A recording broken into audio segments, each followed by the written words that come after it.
Regresamos. Conversamos con el arquitecto Andrés Navarro, precandidato presidencial por el Partido de la Liberación Dominicana. Don Andrés, entonces. Va a volver. ¿El alfil es Gonzalo o es usted? No. El presidente no tiene cara bonita, no tiene preferidos. Él va a tomar una decisión en función a condiciones objetivas, como han sido todas sus decisiones políticas. Las decisiones políticas del presidente Danilo Medina, lo que lo conocemos, sabemos que no están afectadas por razones afectivas, sino por el análisis frío de la realidad para que representen los mejores intereses de nuestra organización y del país. El alfil, la sangre nueva, el relevo, ¿sabe quién es que lo va a decidir? La valoración del pueblo, y de ahí es que él se va a guiar. Y tiene, discúlpame, Félix, para yo ver si bajo las aguas, porque tú estás como Moisés abriendo el mar en dos. Pero Andrés Navarro, más allá de la preparación, hablemos de fortaleza política, ¿ya esa estructura de Andrés tiene los músculos aceitados para enfrentar al presidente del partido? No, porque fíjate, claro que sí. Primero, ya yo tengo una estructura nacional, no solamente de militantes del PLD, sino también de dirigentes, de productores, de comerciantes, de empresarios locales, de dirigentes religiosos, comunitarios. Ahora bien, a esa estructura que tengo como precandidato, una vez sea seleccionado como el precandidato que va a unificar todo el equipo danilista, entonces voy a contar con toda la estructura del danilismo a nivel nacional. Esa estructura es hoy en día la hegemónica en todos los estamentos del partido por la gran popularidad que acuñó no solamente en sus años de gobierno, sino como dirigente del PLD, Danilo Medina. Y así es que nos vamos con esa fortaleza, con esos músculos, como dice Amaury, al 6 de octubre a las primarias. ¿Y saldrán unificados ustedes del resultado de esa encuesta? Claro que sí, porque ¿qué es lo que pasa, Amaury? Es determinante, y es bueno que los compañeros sepan, que quien salga el 6 de octubre debe garantizar la unidad del partido. Pese a las heridas. Precisamente debe ser alguien que no haya generado heridas. Debe ser alguien que haya mantenido los puentes de diálogo, que se haya mantenido coherente con su equipo, pero de puertas abiertas. Porque yo me cuido mucho en todas las competencias de asumir un principio que nos enseñaron en el primer PLD. ¿Cuál es ese? Que es que usted compite promocionando sus virtudes sin denostar a los compañeros que están compitiendo por la misma meta, y me he cuidado de ser riguroso, siempre lo he sido. Cuando aspiré al Comité Central, me cuidé mucho de respetar ese principio metodológico de nuestra organización. Eso es lo que los compañeros deben garantizar para que se pueda concitar la unidad cuanto antes, una vez esté determinado, esté desarrollada la primaria del 6 de octubre. Las encuestas de los últimos días han salido alrededor de 3 o 4. Inclusive hay una de Sigma 2 que anda por los predios digitales, no ha sido publicada. Ajá. Aparentemente dan a Gonzalo Castillo y a Francisco Domínguez Brito como puntero en las encuestas con los precandidatos del presidente Danilo Medina. Las encuestas suyas, ¿qué le dicen? Bueno, ayer mismo salió una publicada por el Listín, donde aparezco, Gonzalo y yo aparecemos como los punteros. Pero ¿qué es lo que pasa con estas encuestas? Todas las encuestas que ustedes vean publicadas en este periodo no son instrumentos científicos, son instrumentos de marketing político. Se mandan a hacer para posicionar a determinada figura en la competencia, para crear imagen. Entonces, por tanto, esas encuestas no pueden generar análisis realmente político, simple y llanamente de posicionamiento o marketing. ¿Pero la población cree que sí? No, pero tú tienes otros métodos para concitar el apoyo de la población, como el que yo he ido desarrollando, una estrategia de guerra de guerrilla. He estado en todas las demarcaciones del país, no haciendo grandes mítines donde nadie me conoce y yo no conozco a nadie, sino dialogando, debatiendo, así como ustedes lo hacen en innovación. Eso es lo que yo he asumido como metodología para mi campaña electoral. Las encuestas que sí van a ser científicas son las que hemos definido trazar a final del presente mes de agosto para determinar cuál de todos los precandidatos del equipo danilista es el más favorecido por la población y entonces unificarnos en torno a él.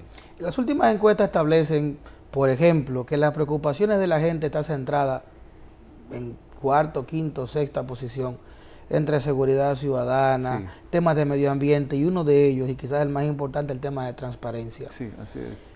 Desde la perspectiva de un precandidato y que aspira a ser candidato de un partido político que tiene 16 años en el poder y que aspira a continuar, ¿cómo combatir esa animadversión que le genera a la población el tema de la lucha anticorrupción, porque no la ven no la ven avanzar ni productiva, sí, desde el litoral al que usted pertenece? Bueno, Amaury, lo primero es que tenemos que partir de reconocimiento de los pasos que ha dado el PLD en materia de lucha contra la corrupción. El PLD ha sido el único partido que ha establecido el marco jurídico para combatir, prevenir y combatir la corrupción. La ley de compras y contrataciones del Estado es un producto del PLD.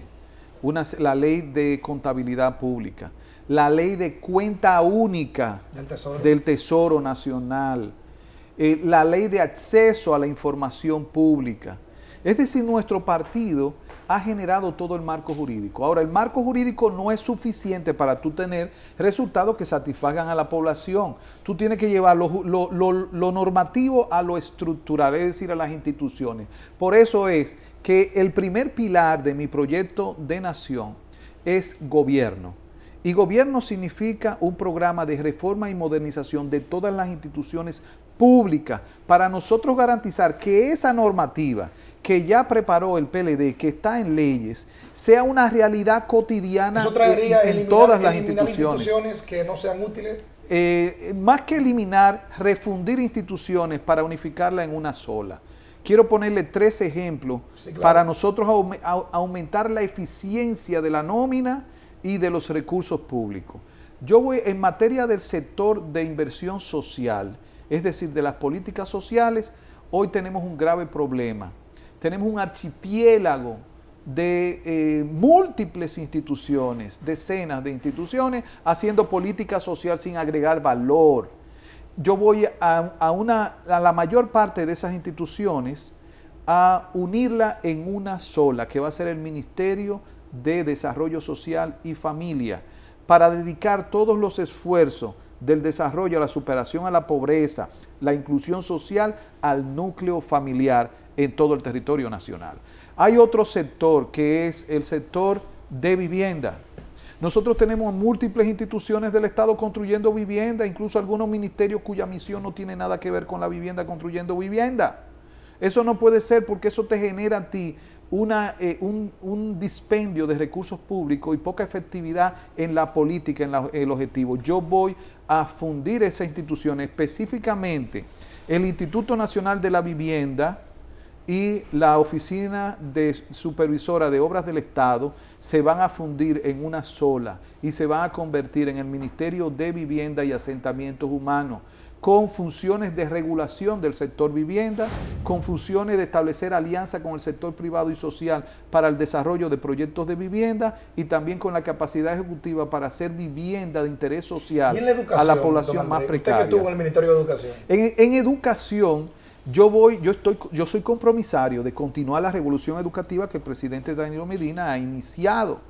Y voy a continuar esa ruta, pero le voy a agregar valor. Conozco, como bien ustedes saben, el país sabe, al detalle el sistema educativo dominicano.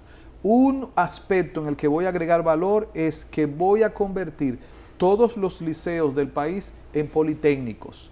Todos los liceos públicos en mi periodo se convertirán en politécnicos, porque estoy convencido que la formación técnica de los estudiantes a nivel de bachillerato o de secundaria fortalece, por un lado, las competencias académicas, pero por otro lado genera competencias laborales que permiten a un estudiante de 18 años, cuando sale ya del liceo o de la secundaria, entonces estar más habilitado para aprovechar oportunidades en el mercado laboral, ayudar a su familia y a la vez garantizar los recursos para continuar sus estudios técnicos o universitarios. Entonces, de esa manera nosotros vamos a fortalecer al talento humano y vamos a abrir oportunidades para que nuestros jóvenes, primero, tengan garantizado un primer empleo, porque es una de las condiciones clave para el desarrollo de la juventud. Eso le iba a preguntar, porque no es solamente un tema de capacitar a nuestra juventud, sí, también es buscar la manera de garantizar que esa oportunidad la tengan cuando terminen de capacitarse. Que ese talento, si se inserta en el mercado laboral. ¿Cómo yo lo voy a hacer? Como todos los politécnicos que yo voy a formar, va a ser en alianza con el sector privado, como lo hice ya en educación. En educación yo convertí más de 100 liceos en politécnicos, pero fue aliado al sector privado. Y entonces, aliado al sector privado, poder desarrollar estas carreras técnicas dentro de la secundaria. De manera que cuando nuestros muchachos salgan de ahí, sus pasantías y su primer empleo, yo como presidente lo pueda negociar con el sector privado en el área donde ellos se han especializado. Y con la educación superior, Andrés. Porque educación superior, vemos, por sí. ejemplo, en el caso de Estados Unidos, su sistema primario y secundario, high school, como lo dicen ellos, no es el mejor del mundo, pero todo se corrige en el sistema universitario. Sí. ¿Qué usted haría para la educación superior? Educación superior, hay que hacer una revolución extraordinaria ahí.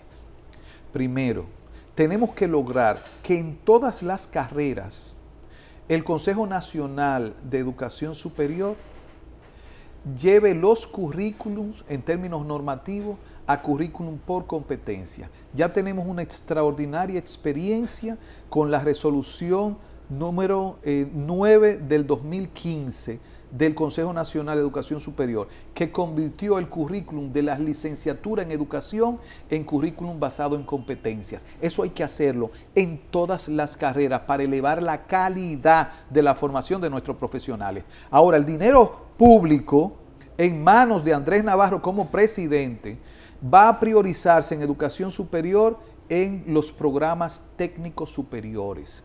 Yo voy a hacer alianza con todas las universidades para financiar programas, pero fundamentalmente técnicos superiores, porque nosotros tenemos que dotar a todas las provincias de oferta de formación técnica de 2 años para que el joven de la familia humilde pueda hacer una carrera técnica y en 2 años tener un título certificado reconocido por el país y por el empresariado.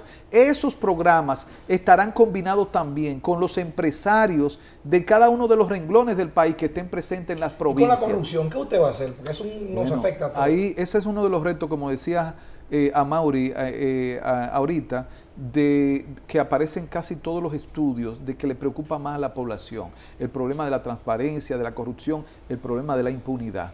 Para resolver esto tenemos que tomar 2 medidas fundamentales. Una medida es transformar las instituciones, porque cuando las instituciones son débiles, ineficientes, son caldo de cultivo para la corrupción. Entonces hay que transformarla para que sean más transparentes, más pulcra en el uso de los recursos públicos y también más eficiente. Ahora, hay otra medida que es reducir la impunidad. Eso tiene que ver con la estructura judicial.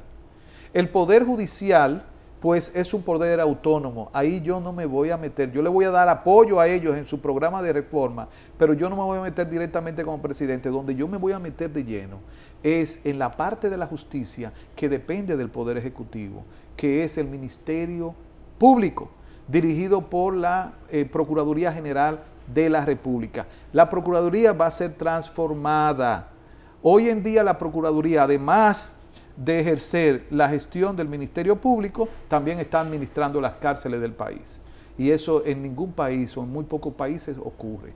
Las cárceles son administradas por un Ministerio de Justicia o un Ministerio del Interior o el equivalente. Yo voy a sacar el sistema penitenciario de manos de la Procuraduría para que el Procurador de la República esté exclusivamente dedicado a procurar justicia. Por eso se llama procurador, porque es el funcionario que debe procurar justicia como representante del pueblo. Entonces, eso nos va a permitir eficientizar la investigación científica de los casos presumiblemente delictivos, que debe ser rigurosa para que tenga evidencias. Por otro lado, aumentar la eficiencia y la capacidad en la instrumentación de los casos. ¿Para qué? Para que no se caigan en la justicia o el veredicto sea contrario a lo justo porque el expediente que se sometió fue débil. Y también elevar la calidad de los procesos de litigación. De manera que el Ministerio Público, con una procuraduría dedicada solamente a él, entonces pueda generar más confianza, pueda reducir el carácter de impunidad en muchos casos y entonces la gente sienta que está mejorando sustancialmente. Sí, pero Lajara, un segundito, denme 2 minutos, sí. a Luis que me dé 2 minutos, porque es un tema que me preocupa porque tengo alrededor de 4 o 5 meses trabajando en 11 barrios de la ciudad capital, en programas específicos que tienen que ver con intervención de jóvenes. Y ahí me he percatado de lo siguiente. ¿Cómo vamos a transformar la realidad que viven nuestra gente en los sectores más populares de todo el país, más allá de el propio clientelismo que se genera desde el Estado, sí, o el asistencialismo que se genera desde el Estado? Sí, hay una clave fundamental. Nosotros tenemos que impulsar a los emprendedores de los barrios.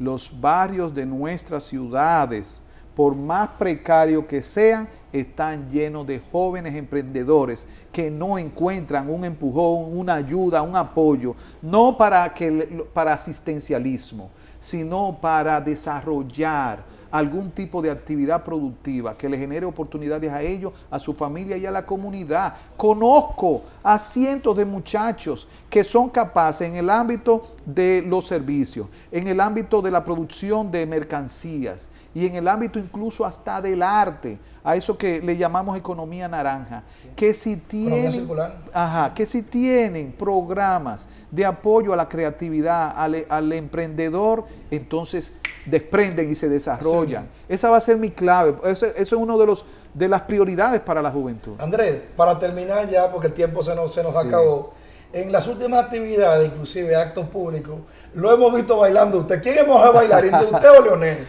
No, espérate un momento, espérate. ¿Cuál es mejor bailarín? Hay una diferencia entre bailarín y bailador. Yo soy bailador. Por eso que ustedes, ya tú definirás al león si es bailarín o bailador. Pero yo soy bailador. Y te digo, yo soy un excelente bailador. Gracias. De merengue, de bachata y de salsa. Gracias Andrés por estar con nosotros en este domingo de Al Filo. A ustedes amigos televidentes, no se nos vayan. Vamos a una breve pausa y en el regreso entonces la parte final de este espacio.